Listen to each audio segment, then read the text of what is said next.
Good evening, ladies and gentlemen. Welcome to round 5 of the 2023 Formula Alpha Championship. We're here at Qatar this evening at the Losail circuit. Should be quite an interesting one. It's an odd layout, shall we say. It's not quite. It's like Bahrain and Monaco kind of mixed in. I think it's an interesting one, and I think the drivers certainly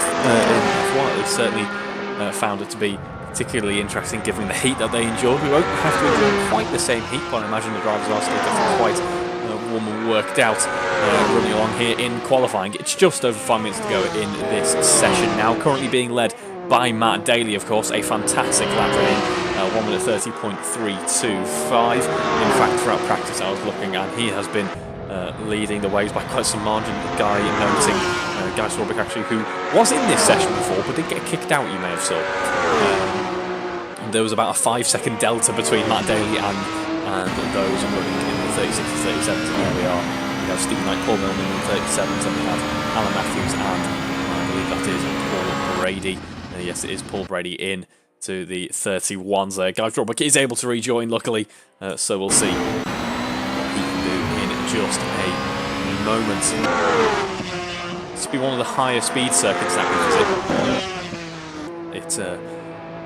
It's not quite, as I say, the heights of Bahrain, but it's not far off, that is for sure. So plenty of fuel usage and low downforce setups for these cars are in order. We are a little bit more lenient on track limits, of course. Track limits were really the entire kind of crux of the F1 weekend, aside from will the tyres explode.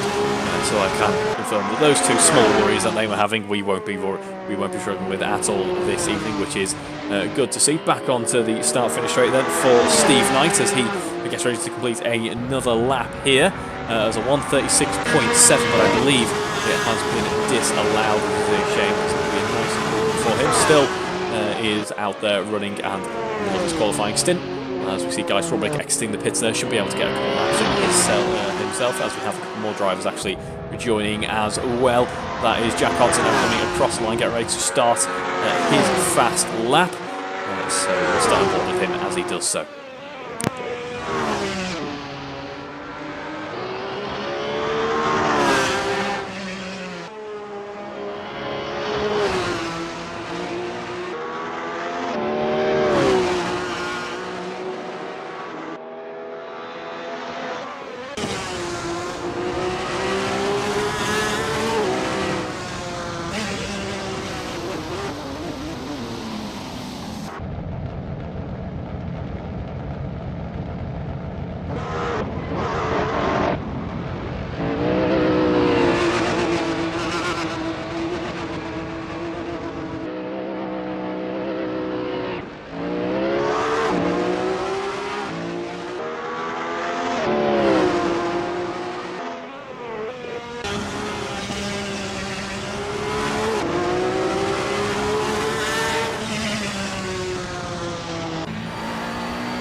Jump back on board with Steve Knight there. Saw Jack Hodson, didn't quite catch what went on there, apologies, but I see Jack Hodson have to dive back into the pits, which is a great shame. We're watching here as Steve Knight comes across the line, his last lap at 37.3, so that 36 was an improvement, but it seems to be an improvement with some track limits infringements. While we're likely to be a little bit more lenient, it's still certainly a factor, that is for sure.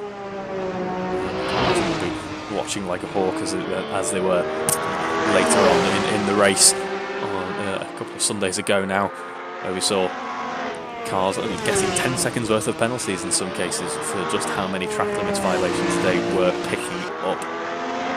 Putting on board now with Matt Daly, our man out on provisional pole. I say provisional, it's looking rather good for him, it must be said. 1 minute 26 on the clock now, so these will be the final lap attempts that either the drivers are on or are coming up upon now. So we'll wait to see who can get that a little bit closer to Matt Daly, but I fear that the competition is more so in the midfield here.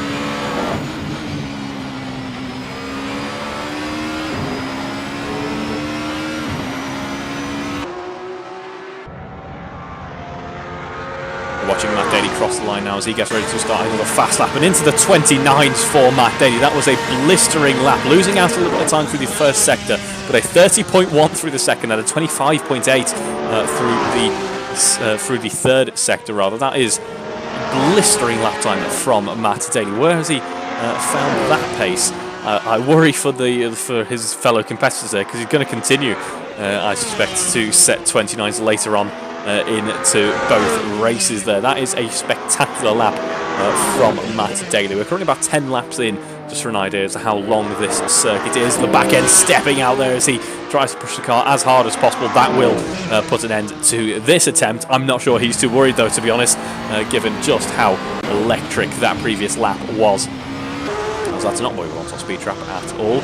I do believe Alan Matthews, in fact, yes, Alan Matthews and Guy Strawbrick do make it through for another fast lap attempt. We're going on board though with Jack Hodson. He'll be one of the first drivers to bring an end to this session then. He's currently looking like it could not be an improvement for him. Now we'll wait and see into the 32s for that middle sector. I think is going to cost him big time. The first sector looking relatively competitive though, which could mean in terms of straight line performance at least, his car is looking strong, but that is a huge push wide there for Jack Hodson. He does improve his time, of course, but I suspect that's not going to count, and it doesn't count there. Next up we have Matt Daly, who's obviously dropped back into the pit. Alex Smith does so as well. That just leaves Alan Matthews and Guy Swarbrick now. In terms of his lap at the moment then, Alan Matthews loses out through the first sector so far at 35.1, not his personal best. Let's see what he does through that second sector. Not his personal best once again. It's a 31.7 in Andrew Whitehead's livery, of course. We see now just one or two more corners to go. A quick left-hander there, potential track limit maybe, and the last final corner now.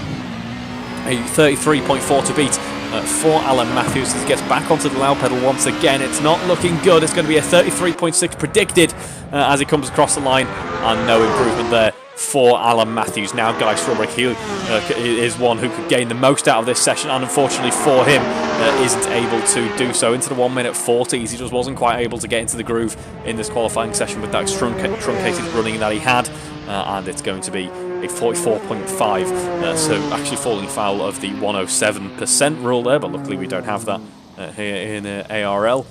So that means that Guy Strawbrick will be coming home P6. Third row on the grid though, of course. Jack Hodson unable to set a time, and by the looks of things, Alex Smith not able to either. I think track limits actually having a substantial impact. I was completely wrong at the start of this session. It had a big impact on qualifying, and of course that will have a big impact on the races coming up. So if you want to watch them, don't go anywhere. We'll catch you in just a few minutes on the grid for race 1.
Welcome back, ladies and gentlemen, to the action here in Qatar. Ready on the grid for race 1. 8 cars all lined up, 4 rows. Then, of course, only 3 qualifying, but the stewards have been very kind and have allowed everyone to take part. Running down into that first corner then, somewhat reminiscent to, I'm going to bring comparisons to Bahrain constantly, somewhat similar to that in the sense that it backs on itself after a relatively long straight, but it's a much wider corner than we see at Bahrain, so that's one for the drivers to watch out for here. Just over 15 seconds to go now until lights out. It's going to be Matt Daly versus Paul Brady. Paul Brady has a decent amount of pace underneath him, so let's see what he can do as we head down into the first corner. 5 seconds now as we get ready for the red lights to line up. It's 6 red lights on the gantry. And we are away there. A good launch for the front row, and unfortunately for Paul Millen, dropping back ever so slightly, but Matt Daly now leads as we head down into turn 1. Paul Brady, though, on that push-to-pass system, uses it well there. Has the inside line. Can he defend? I think he can. He takes the lead, does Paul Brady. A strong start to this race then, and will provide Matt Daly with some challenge, though, although we do have to ask for how long. He seems to have some pretty barnstorming pace, it must be said. Alan Matthews, meanwhile, up in P3. Paul Milman still in P4. Alex Smith actually up into P5, with Guy Schwarbrick holding on to P6 at this point in time. It looks to me that Steve Knight and Jack Hodson losing out at the start of this race then, as did Matt Daly, of course, but he's looking to make up for that now, heading now down into that second sector already. Would you believe it? And they are near enough side by side, but I think washing out Paul Brady was able to defend well there against Matt Daly, and in fact build up a gap as he does so. So he's been a little bit harsher on his tyres, and that is serving him well. Will it do the opposite though later on into the race? I believe Guy Swarbrick and Alex Smith had fairly substantial contact there. Alex Smith losing his rear wing, and Guy Swarbrick losing his front wing, losing a bit of his pride and losing a bit of his tyre temperature as well as he dives into the gravel, losing time as well. All loss on the first lap for Guy Swarbrick though. We'll go back aboard with Jack Hodson. He's made up some positions, of course, owing to all of that, and is up into P5. Alex Smith, what can he do with so long to go in this race with a damaged car? We'll just have to wait and see. As we go back onto the start-finish straight now, it's Paul Brady versus Matt Daly, continuing on here as we start lap 2.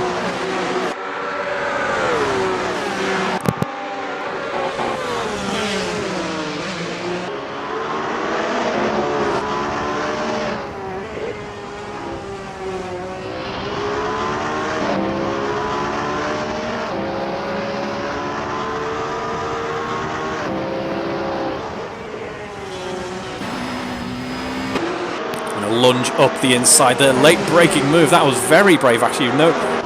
Really wasn't expecting that, but Matt Daly now into the lead of this race, and I suspect everyone was feeling that was rather inevitable. So I'd like to give a round of applause really to Paul Brady for holding him back for as long as he did. It might have only been a lap, but that I think is still no mean feat given the 2-second delta between these two cars in qualifying.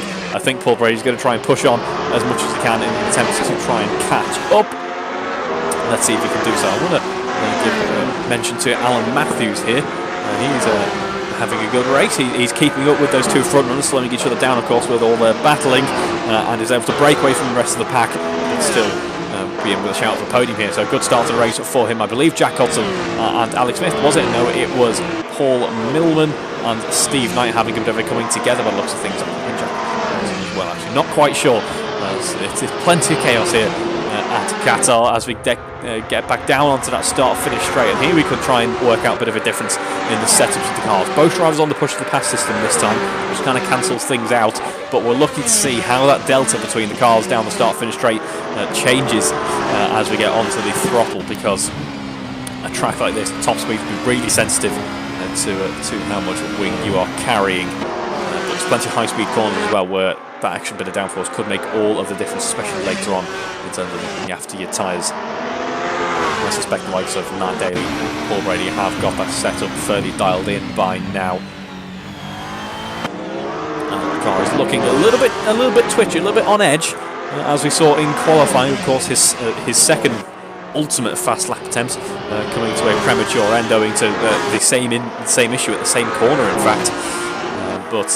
So I mean that's a given really. When you're pushing as hard as Matt Daly is, and the car is probably set up in order to push as hard as as that car is, in order to use as much of that chassis as possible. The car is going to be on a knife edge. That is an inevitability, and it's looking still a very pleasant car to drive. Although he's had a couple of shall we say, squeaky moments, the car is looking very fun to drive indeed. I can't imagine anything worse than an understeery car at a circuit like the LaSalle track, of course. Primarily designed for superbikes. It's not really meant for fast single-seater cars. If it's meant for any cars, it'll be these. But primarily for your superbikes is this track. So I can't imagine an understeery car would be at all fun. So these cars are looking very nice to drive indeed. 2 seconds covering the top three at this point in time. They've already built a gap of around 5 seconds to the mid-pack here. So a stellar job from the top three. Jack Hodson, good to see he has worked his way up through the order well, given how the race started for him, and he's found himself in a good position in this race as well. Has no real pressure from behind and can just settle into this race. You could also make the same argument for Alex Smith potentially.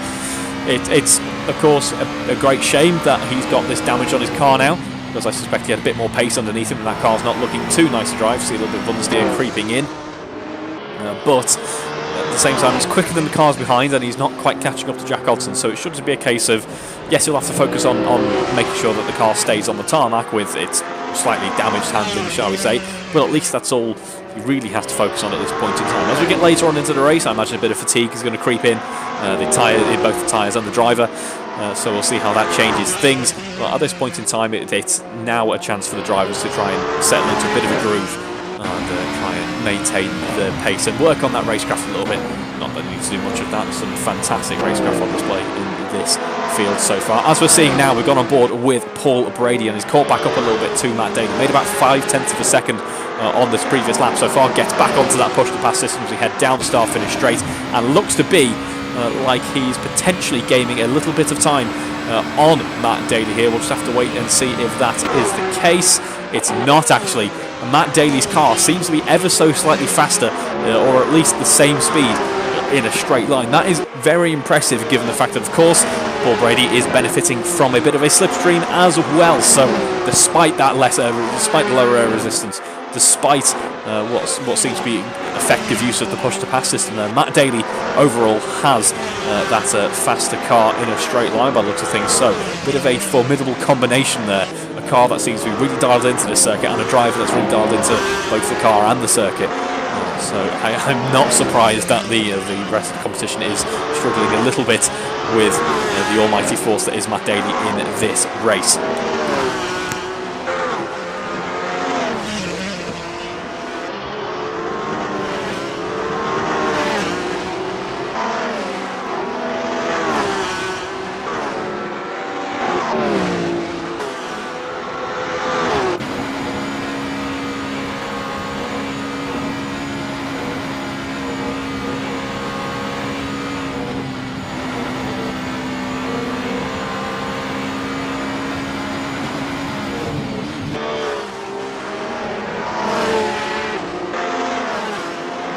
As we get back onto that start-finish straight, there is perhaps a little bit of confirmation of the pace difference in these cars. There's 2 purple sectors from Matt Daly. He's clearly responded to the bit of a fast lap on the previous lap from Paul Brady. Of course, Paul Brady took the purple sector in the sector 3 and that on that lap a couple of laps ago. But Matt Daly's gone, okay, if you want to go fast, I could go fast as well.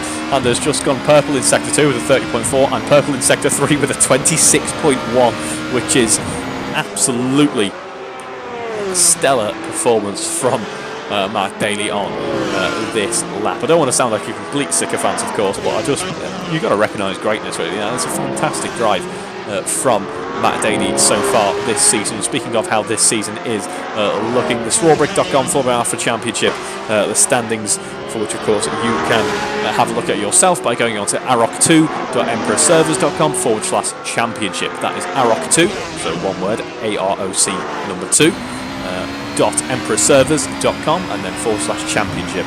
And there you'll click Swarbrick.com Formula Alpha and you'll be able to see this championship. Of course, if you visit the same website, you'll be able to have a look at our live times as well. You can see exactly what each car is doing, what tyres they are running, how the laps are looking compared to the last lap, the current lap, and the sector timings as well. But yes, in terms of this championship then, it's Matt Daly who leads by a decent margin, although not unbreakable, certainly, but that is looking like it could extend. And not that I'm going to try and predict anything too early. But at this point in time, it is 161 points for Matt Daly in first position. Then we have Paul Brady, 125. And then we have Will Inglis in P3. Unfortunately, can't make it this evening. He's on 102. Then we have Barry Clayton, 78. Andrew Brammer, P5, 67. Alex Smith, 49, P6. So he should make some decent points here this evening. Likewise, Paul Millman, 44 points. And we have P8, Steve Knight with 42. Jack Hodson, P9 with 36. He's looking to make some good points as well this evening. Then we have Alan Matthews, again, another driver who should do well this evening in terms of the points haul. He's got 30 points to his name at this point in time. Then we have Geiss Robrick with 24 points, rounding out running. Apologies, no, Andy Craker as well, 21 points in P12. So still all to play for in this championship, even at the top end. 5 rounds in, although Matt Daly will be looking like he's going to be the man to beat. He's driving very, very well, but so are some other competitors. So I imagine it will be all to play for in this championship for the remaining races. And let's have a look at a bit of a battle. Speaking of all to play for, P6 certainly a decent haul of points in this championship, and it's going to be fought for between Paul Millman and Steve Knight now as we are heading through towards the end of the second sector of the lap, and they are near enough side by side there. Steve Knight looking for a potential place to overtake. I don't think he was too confident in doing that without falling foul of a track limit, which is always a safe and sensible play to take there as we head around the penultimate corner now with these two drivers. Apologies, completely wrong there. We've got a couple more corners to go before we get to that first one. Looks to be that Paul Mills is a little bit in control of this battle at this point in time. In terms of the last laps, it was a 36.7 for Paul Mills compared to Steve Knight's 35.4. One of the fastest laps we've seen from Steve Knight so far this weekend. And there we have him up the inside. The door was wide open. Steve Knight says thank you very much and takes P6 away from Paul Millman. Not sure if there's something wrong with Paul. Of course there is. In fact, no, sorry, there's not something of course wrong with Paul Millman's car. There's potentially something wrong with Paul Millman's car. Not sure if that is the case, but Steve Knight seemed to get past with relative ease there. The door's left wide open for him as Paul Millman looks to be going a little bit slower. Yes, there's something definitely wrong with Paul Millman's car there. Not sure if that is set up or something particularly in this race, but he's just had to put about 12,000 degrees of steering lock in order to get that car to make it around the corner, and it's can you really say it's doing that? That car is exactly the polar opposite of someone, for example, Matt Daly's car. No, that's not Matt Daly. Here's an Alfa Romeo 75. Isn't it very pretty? It's my Alfa Romeo 75. All it does is sit in the paddock idling. I imagine the engine is absolutely knackered as a result of that. But it's very pretty. Meanwhile, there's some racing going on. Thank you, camera system. He's going to break again. No, we've brought it back. Okay. Matt Daly still leads from Paul Brady there. It does that every once in a while. And usually I'm able to back out of it straight away, but I wasn't able to that time, which is why I thought we'd just have a quick look at 75, because I thought that might be all we'd get for the next 12 minutes of this race. I'm pleased to say that's not the case, and we are able to enjoy some of this, more of this fantastic racing action here. As we head now through the middle sector with the two leaders in this race. And you have to say the pace is really not relenting at all for either of these drivers. It's a great display of talent as we head into the midway stage of this race. Now a purple first sector from Matt Daly, a 33.6, not to be outdone by Paul Brady, who was, no, sorry, that was disallowed. So it's 33.6 for Matt Daly, as he does his best to build that gap between him and Paul Brady. It has to be said though, Paul Brady managing this gap well. At no point has been more than 2 seconds behind Matt Daly, and was briefly looking to be about a second behind on this lap. Matt Daly though does respond to that potential threat from behind, and decides to put the car out of normal mode and into dynamic. Of course, all of our Formula Alphas, even though they are our Formula RSSs, of course, are equipped with the DNA system, and I can guarantee that the dampers will at least last until the next race, maybe. Lucky. Potentially. Mine lasted 70,000 miles to be fair. Take it or leave it. There was actually nothing wrong with the actual damper themselves. It was the skyhook computery bit. So with a little bit of wiring bodgery, you can completely bypass this useful information. Just thought we'd have a quick interlude. Useful information for any Mito, Cloverleaf or QV owners. I imagine Juliettas are the same as well. If you've got the dreaded check suspensions, fantastic grammar, check suspensions error on your dashboard, and you think, oh no, I've got to replace all my expensive adaptive dampers. Not the case. As long as they're not leaking, you can simply, well, first of all, clean your sensors, see if that's the issue. This is completely relevant. Clean your sensors, see if that's the issue, and if that doesn't fix it, like it didn't in my case, go to the suspension ECU in the boot, short a couple of the pins, I can't remember the exact ones are on the Mito register, and do a proxy alignment. Then the car thinks it never left this factory with adaptive dampers, and then you have working DNA once again, which is fantastic. Be warned, you will no longer have a spine because they'll be stuck in dynamic all the time, no matter what pothole you go over. But you'll have extra boost again, and everyone likes that. As we see, Matt Daly wishes he had some here because there's traffic in the way, and this could cause a bit of bother for his race. Paul Brady on this lap was actually, while I was off on my tangent about dynamic suspensions and terrible fixes, was gaining on this lap, and is now within half a second as we get back onto the start-finish straight, both on the push-to-pass system. Guy Swarbrick also on the push-to-pass system, in fact, as we get towards turn 1 once again. And that gap remains at about half a second here. It looked like for a brief moment Matt Daly couldn't find anywhere else to go, and I thought that Paul Brady was going to be able to swoop on past. He wasn't able to on this lap, but it only begs the question, how many more times is that going to happen this weekend, and could that bring a stop to Matt Daly? Well, I can tell you, at least in this race, it seems to have done no such thing. He's already back up to a second between him and Paul Brady. I just really think we should congratulate Paul Brady for at least being able to keep up with Matt Daly in this race. Into the 29s was Matt Daly in qualifying here, and currently in the low 30s, which is very impressive indeed, given that we have some fairly old tyres on the cars now. Of course, the fuel load does get lighter, so that will make a difference, but some fairly old tyres, and we're still into the low 30s, so I suspect by the end of this race, or potentially by the end of race 2, we could be into the 29s once again.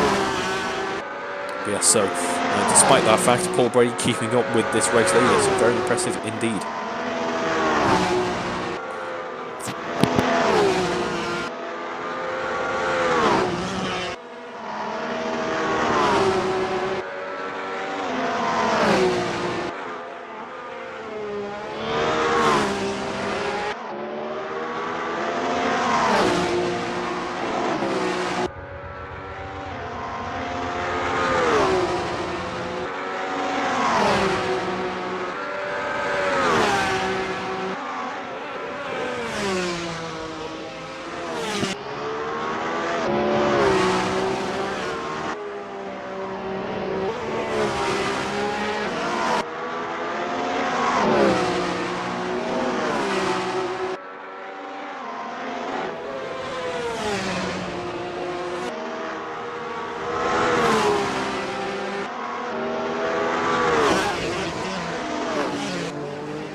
Down the start-finish straight once again. No push-to-pass system this round, as I believe Alan Matthews and Guy Swarbrick have had a bit of a coming together. I'm not sure if that was an attempted lapping attempt gone wrong there, but a bit of front-wing damage for Alan Matthews, and that could potentially bring him under threat from Jack Hodson here. If Jack Hodson has kept the nose clean, and I'm not sure if he necessarily has. There's a bit of argy-bargy at the start of this race, but yeah, we could see Alan Matthews so far very comfortable, quiet, and comparatively easy race.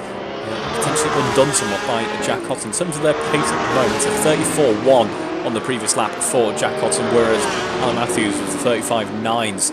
I expect owing to that bit of lap traffic issues there. In terms of their outright pace, it's 32.2 for Alan Matthews and 32.8 for Jack Cotton. So it could be near as makes no difference, pretty much even here at this stage in the race for these two drivers, especially if Alan Matthews has some damage to contend with as well.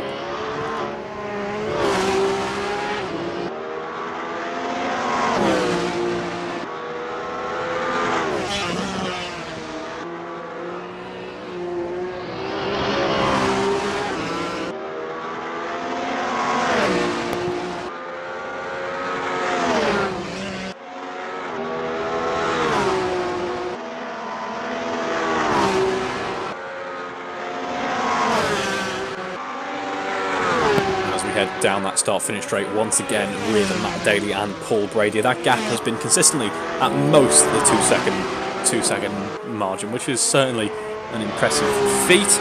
As we're into the 1 minute 30, only 1:30s at this point in the races. Yes, the fuel load is lighter, but the tyres starting to drop off ever so slightly now as well. Less than 5 minutes to go in this race as we see. Is that no, it's not quite Jack Cotton and Alan Matthews battling just yet. Thought it could have been from second to transponder glitch. We continue on with Alan Matthews fighting for this podium. Less than a second separating these two cars. Jack Cotton might be spurred on a little bit at this stage in the race and can feel that podium just in front of him. He could also, one thing to consider is he may have looked after the tyres a little bit better. Although Jack Cotton has had a few more worries to contend with in this race, shall we say. Slightly slow start for him, as Alan Matthews has been relatively plain sailing for him up in P3. You never know what's going on in terms of setup, in terms of how the drivers drive and what their tyres are looking like. Around about a second separating these two drivers, though. As we head now down towards the end of sector 2.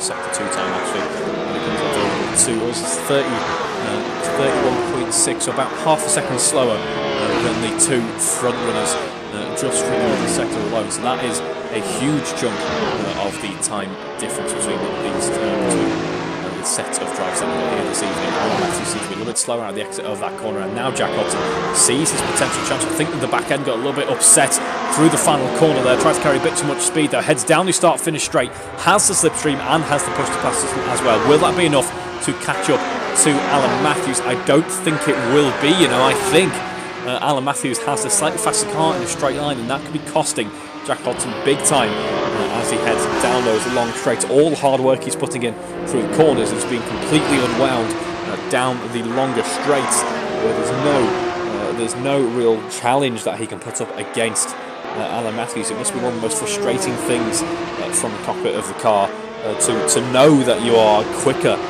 through the corners, to know that you're doing everything right, and to just watch as the car breaks away in front of you. I believe they call it Red Bull Renault or McLaren Honda Itis, and I think that's what it's known as. Where you can have an okay chassis underneath you, but you just don't quite have the straight line performance to keep up with your rivals.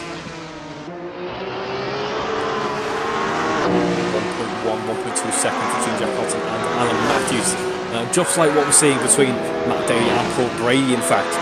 It seems to be the case that they do come in twos in these conditions, and yeah, what we're seeing is the drivers who are on the offensive are able to bring a bit of challenge towards them in the sense that they're able to keep the pace up, but they're just unfortunately not able to get that pace advantage in order to be in a position to make an overtaking attempt. And so we're in a bit of a stalemate between a couple of drives now. 1 minute 30 seconds left on the timer here as we're on that push-to-pass system now.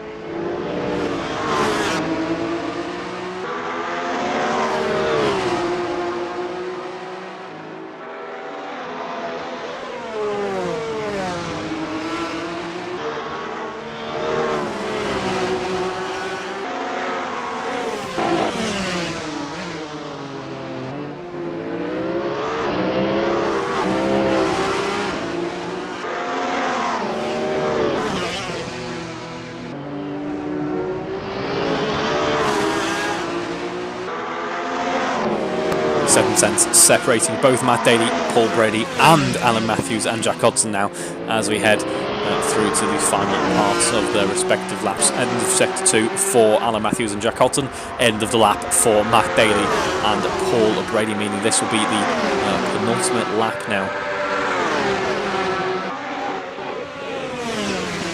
3 tenths separating these two drivers this time round. Could it be that Matt Daly, in his attempt to keep Paul Brady at bay, has slightly overworked his tyres, and Paul Brady is just waiting to pounce at the most opportune moment? I can tell you that it's not the penultimate lap. In fact, of course, it's the final lap. I'm still used to the days of +1 lap, so expect that mistake to continue on for quite some time. I do apologise, but we're seeing Alan Matthews, in fact, apparently trading positions with Jack Hodson, although I don't believe that's the case. I believe that was just an issue down the start-finish straight once again. Here we see, though, Matt Daly, Paul Brady separated by just tenths of a second. Once again, an even smaller gap now between Alan Matthews and Jack Hodson, but it seems to be, down that straight, Alan Matthews is able to break away ever so slightly, and that is what is saving him in this race. Could that be the same case for Matt Daly here? If so, seeing the setup play a very pivotal role indeed in the racing here in Qatar.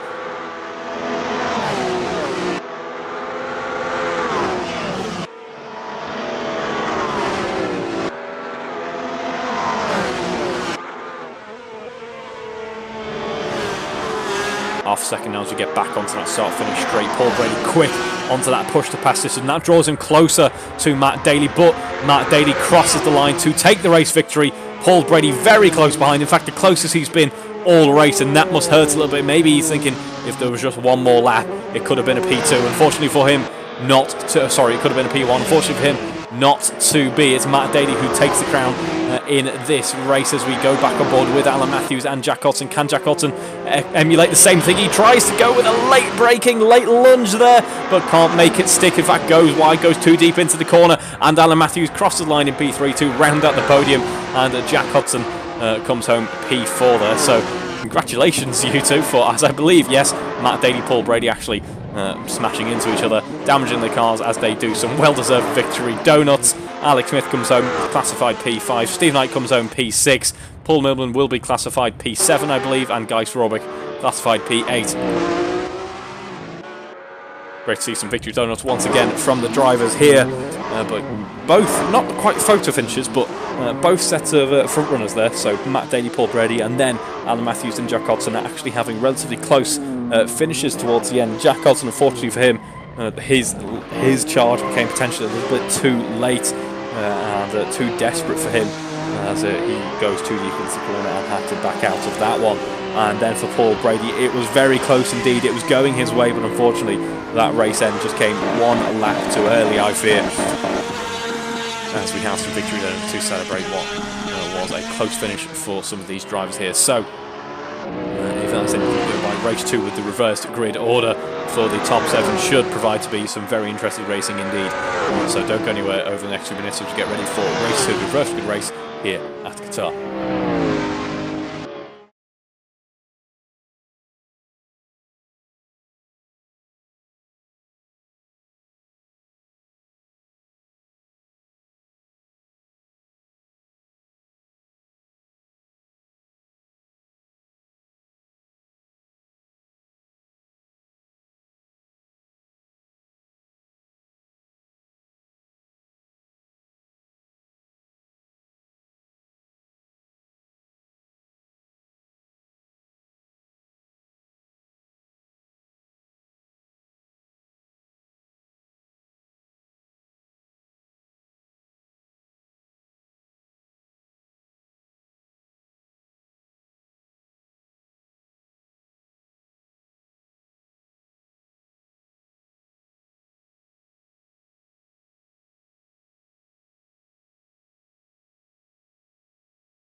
And welcome back to the action here, ladies and gentlemen. We are on the grid once again in Qatar for some more racing action. Just over 30 seconds ago now until lights out. It's Paul Millman, Steve Knight on the front row, Alex Smith, Jack Hodson lining up on the second row, Alan Matthews, Paul Brady on the third, and then we have Matt Daly and Guy Strawbrick rounding out the running back on that fourth row. So it should provide an interesting mix here as we head down into turn one.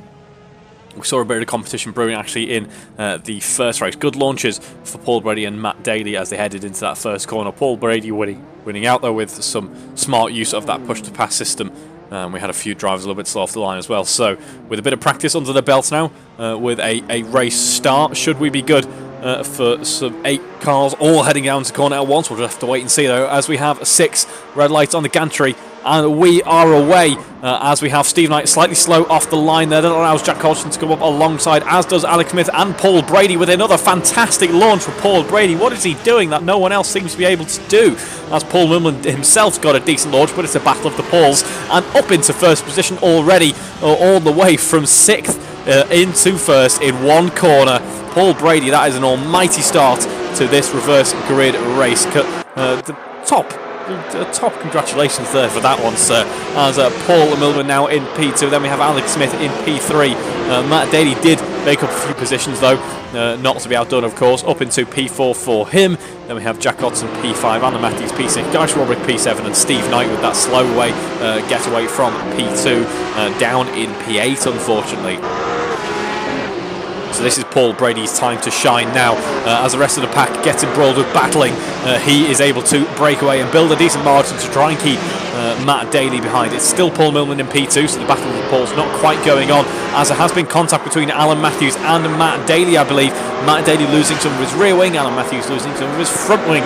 And it's Alan Matthews down in P2 now, as Alex Smith works his way up into P2, gets past Paul Millman in fact, so that's a good actually time gained actually for the middle sector for Alex Smith, as does Jack Hodson now. Paul Millman not seems to be gelling with his car at this point in the race. We saw in race 1 at no point did he look too comfortable in fact, so I imagine his car might be even worse to drive at the very start of the race with cold tyres. We'll just have to see what he can do, as he's lost 4 positions just in one half of the lap here, which is a shame for his race. As we get back onto that start-finish straight now, it's side by side between Alex Smith and Jack Hodson. Alex Smith late on the brakes, up the inside, says thank you very much, and takes P2. Goes a little bit wide on the exit of that first corner though, so maybe we'll be making it a little bit easier for Jack Hodson.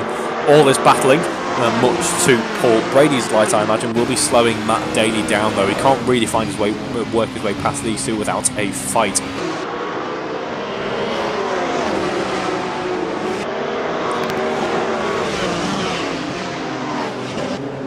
As we see a little bit of contact there between Alan Matthews and Matt Daly. Alan Matthews still wants to get in on this fight, but I'm just guessing off the pace that he demonstrated in race 1. It was good pace, that is for sure, but will it be slightly hampered by all this battling going on around him? Could that really affect his race in the later stages? We'll just have to wait and see, as it's still Jack Hodson and Alex Smith. Jack Hodson a little bit further ahead this time around, and then we have Paul Brady. Paul Brady 6 seconds clear of Jack Hodson now.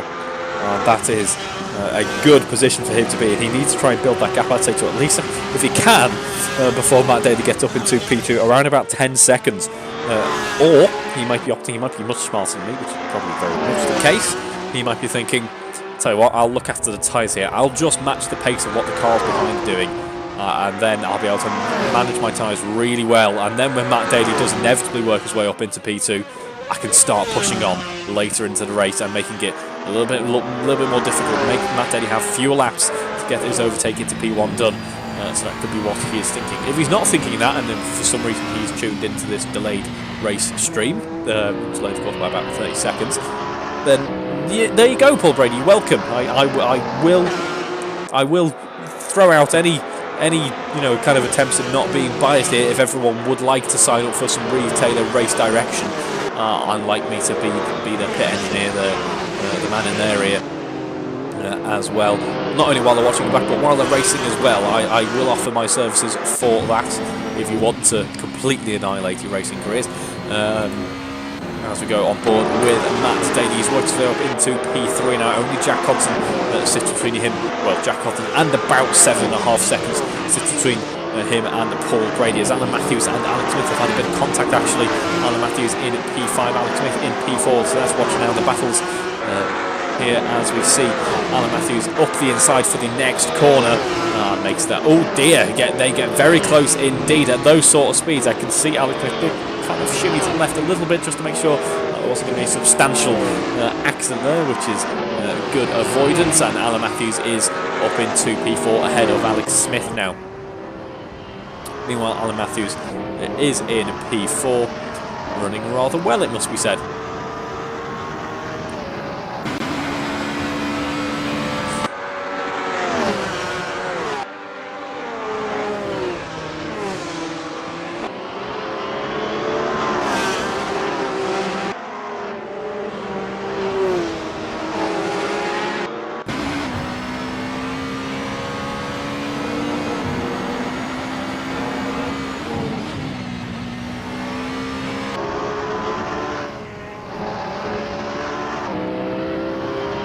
Gap between Paul Brady and Jack Hodson currently sits at about 7.5 seconds. The gap between Jack Hodson and Matt Daly just 0.4 of a second now, as we head later into this lap, into sector 2 now, into the 32s as well. At this stage in the races, that fuel load is a little bit heavier. Paul Brady, meanwhile, leading this race, setting purple sectors as he does so. Very nicely indeed in this race so far. We've seen Matt Daly going to push the pass system on the exit of the corner here. That's an interesting place, but clearly it seemed to work, as now we have Matt Daly up into P2. In terms of their pace at the moment, of course, Paul Brady has the upper hand. We're going to have to wait until the next lap to see what their raw performance is looking like, where things will get a little bit more interesting for our drivers here. About a second now separating Alan Matthews and Alex Smith. Alan Matthews, of course, getting past a lap or so ago onto that push-to-pass system, down the start-finish straight there, potentially building that gap as he does so.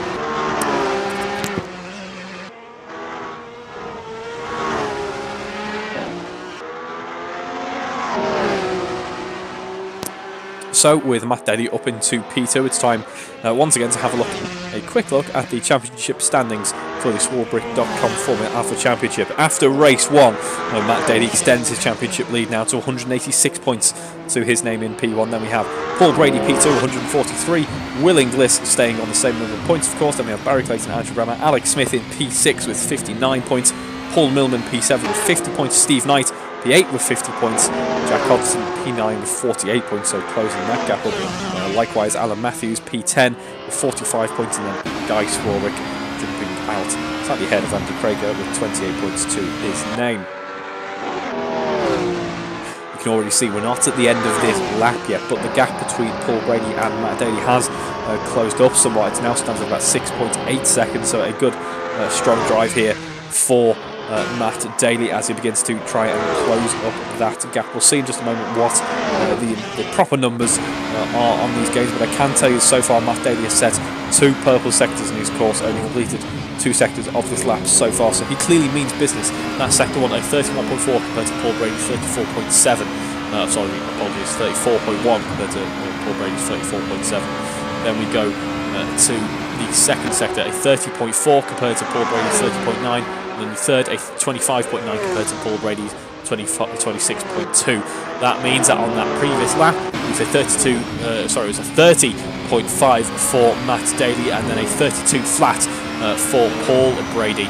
So that Matt Daly's last lap, of course, being the fastest lap that he's set so far, about a second and a half quicker than Paul Brady. So I suspect in about 4 laps' time, we're going to have a bit of battling between Paul Brady and Matt Daly, which is what we like to see. Some fantastic racing action coming our way then in just a few moments. Still, in fact, some going on right now as we have the battle between Alan Matthews and Alex Smith. Alex Smith pushing on with all of his might. You can see that from just how the car looks outside in order to try and close up on Alan Matthews here.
see Matt Daly beginning to close that gap up now, setting another fastest lap of the race, personal best of course. That is a 30.4, really flying along now in that kind of sweet spot where the fuel loads have dropped by quite the margin, nearly halfway. The tyres have lost a little bit of grip, but not too much grip. So he's able to push on quite nicely here. That gap now 5.5 seconds between him and Paul Brady. Hasn't quite been the almighty charge that I was expecting, I think, because Paul Brady has pushed on a little bit further, responding to that charge from behind, but they are still certainly projected to at least visit each other on track once again, which will be fascinating to see. About a second separating Alan Matthews and Alex Smith still. We saw over the past few laps that battle was continuing on. It wasn't quite an all-out side-by-side, wheel-to-wheel trading paint battle, but it was certainly both drivers pushing each other along nicely indeed. Actually, we see a bit of understeer creeping in for Alan Matthews as we're on the onboard with him there. But he was able to carry on. So potentially Alex Smith suffering from the same issue as well. I was about to say one car I want to have a look at is Paul Millman's car. I want to see how that understeer is looking. Unfortunately, clearly it was too much and he retires from this race. So nil points for Paul Millman there, which is a great shame.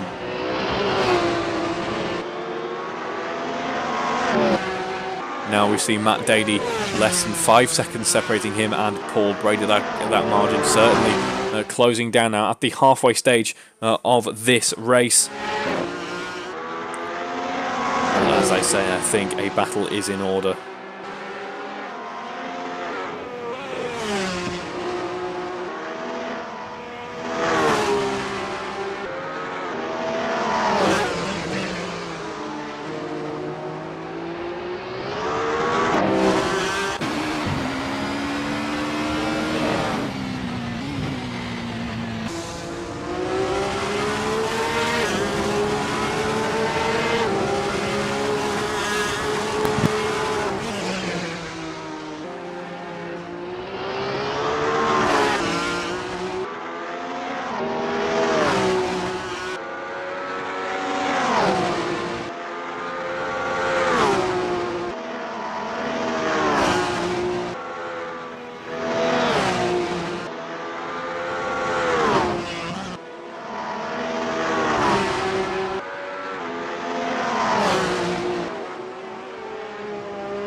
As we see another fastest lap there from Matt Daly. 2 purple sectors see him just eclipse his previous attempt at 30.41 this time around. So still closing in on Paul Brady, but with 9 minutes to go in this race, can he make up that 3-second margin that he needs to with 9 minutes to go. So that's about a second for every 2 laps, shall we say, half a second a lap.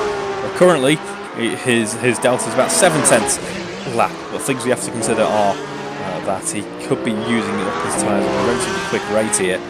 So it'll be interesting to see if he is able to continue pushing on at this pace later on. If he can, and especially if he can do so while Paul Brady might be suffering with his own tyre issues, he's in a good position here. But I imagine after leading it for so long, Paul Brady's certainly going to bring a good fight to Matt Daly in the dying stages of this race. Alan Matthews and Alex Smith certainly haven't fallen apart too much at all here in this race. They're only separated by about a second and a half. That battle was, of course, a lot closer a few laps ago, but good to see that they are still keeping good position. But as it stands, the order is Paul Brady here. They're doing a good job of leading this race so far with that looming threat of Matt Daly in P2, not too far behind now, 2.5 seconds, 2.8 seconds rather. Then we have a fairly big drop down to Jack Hodson. He's running in P3 at the moment. Then we have Alan Matthews, Alex Smith, Steve Knight, and then Guy Swarbrick.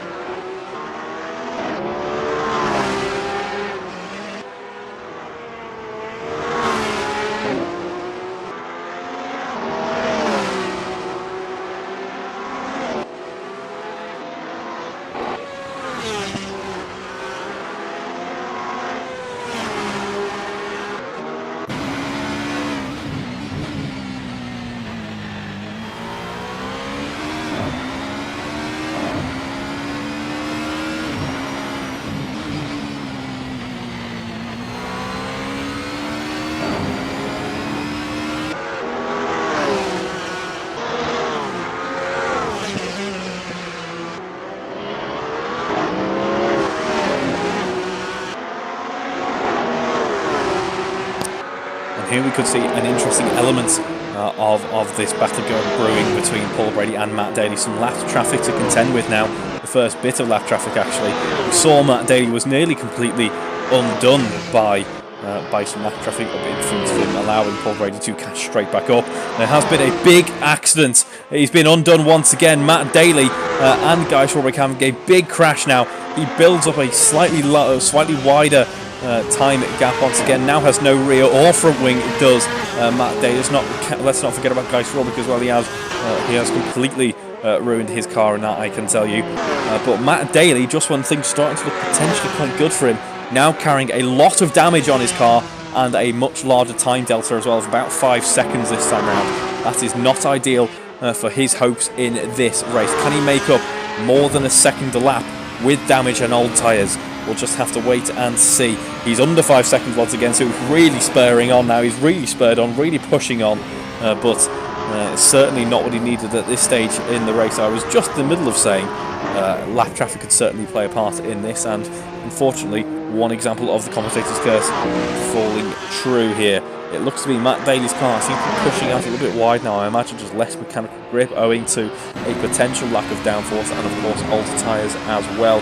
So not ideal for Matt Daly at this stage in the race. In fact, that delta between Paul Brady and Matt Daly actually building up ever so slightly. As it stands, of course, we just have 5 minutes to go in this race now. If the order stays the way that it currently is, it will be Matt Daly and Paul Brady leaving this weekend on equal points, which is a strong achievement for Paul Brady, given how formidable Matt Daly was looking in qualifying and the practice sessions as well. If Paul Brady is able to match him in terms of points and say to Matt Daly, it's not all about those blistering lap times while they are good. It's about stringing together a good race weekend, and that is what I think Paul Brady has been able to do. Given that it didn't start out looking like it was going to be too hopeful for him, really, just given how strong his rival was. But here we see a good, strong recovery and a bit of a turnaround, a bit of a kick in the face, really, to everything I've been saying so far this weekend. Matt Daly could have been slightly undone by just a couple of small issues on track, as it turns out to be. So far, since we started making that point, Matt Daly hasn't made any gains, hasn't made any progress towards Paul Brady, rather, at this point in time. Of course, don't rule out that a similar situation to what Matt Daly's just endured occurring also for Paul Brady. Anything could happen yet with 5 minutes to go in this race. So let's see what happens.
In this race, watch on board as Matt Daly hasn't made any headways towards Paul Brady. In fact, they are matching each other's lap times at this point in time. So this appears to be the undoing of Matt Daly this race weekend. Guy Shorrock unfortunately retiring from the race. Decided there was nothing he could really pick up from what's left of the race here. Shane could have been some points on the board for him. Decided that he much better regrouping and getting ready for the next race weekend. In all of this, the battle that's actually been kind of threatened for most of this race, in fact, continues on once again. The battle between Alan Matthews and Alex Smith, 0.3 of a second separating these two drivers as we head now down towards the final part of the lap once again. Could we see some battling going on between these two cars after 20 minutes of pushing each other, shall we say, throughout this race so far?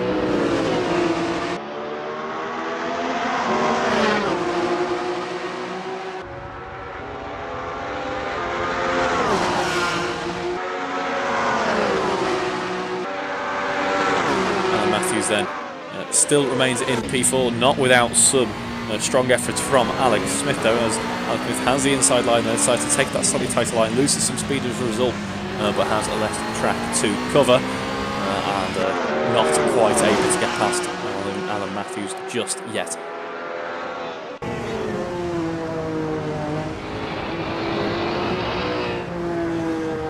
As it stands, this is our penultimate lap of this race. Paul Brady crossing the line in around about 45 seconds and starting what will be the final lap of this race.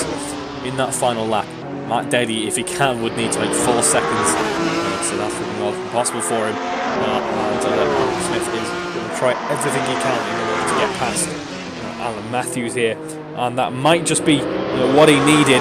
Alan Matthews going braking too little and too late, and goes too deep into the corner, and now is side by side with Alex Smith here. Alex Smith hangs it round the outside, but there's still an Alan Matthews there looming, and he says, "Thank you very much, I'm going to go up the inside, take these positions back," and as if nothing ever happened. So Paul Brady, Matt Daly are starting the next laps of this race. In fact, the next lap, the final lap of this race. So feel a well-deserved parade lap is in order here for Paul Brady now. Well, I would love to do that. I think this battle is hotting up a little bit too much between Alex Smith and Alan Matthews as they begin to head into that first sector now. Meanwhile, Paul Brady is just jumping into that middle sector and is running very nicely indeed. He's been able to through no fault of Matt's, of course. Well, no real fault of Matt's from what we didn't quite capture, sure what the tie went on in that instant, but Matt Crawford was the most unfortunate part of racing, and unfortunately for him, it completely undid his charge towards Paul Brady here. Not that Paul Brady is too concerned as we head now through that final sector of this race. has been, as it turned out, unchallenged in the end in this race when we thought his fortune was going to be very much different. And this is a great benefit, a great boost to his championship charge, which he continues on for another day more and crosses the line to take the Race 2 victory. Congratulations, Paul Brady, for a fantastic drive there. And congratulations, Matt, as well, bringing it home with damage and trying to bring that fight with all that you could towards Paul Brady in this race there. A quiet race for Jack Hodson, as it turns out, but a strong podium here, a good haul of points, and another podium for Jack Hodson's record there. He rounds out the podium with a P3. Then we have Alan Matthews and Alex Smith very close together here, but it is Alan Matthews, I can tell you, who will come home P4. Alex Smith comes home P5. A race-long battle, really. I think that these two were enjoying, so good to see that, as we now have some victory donuts with Steve Knight coming home P6.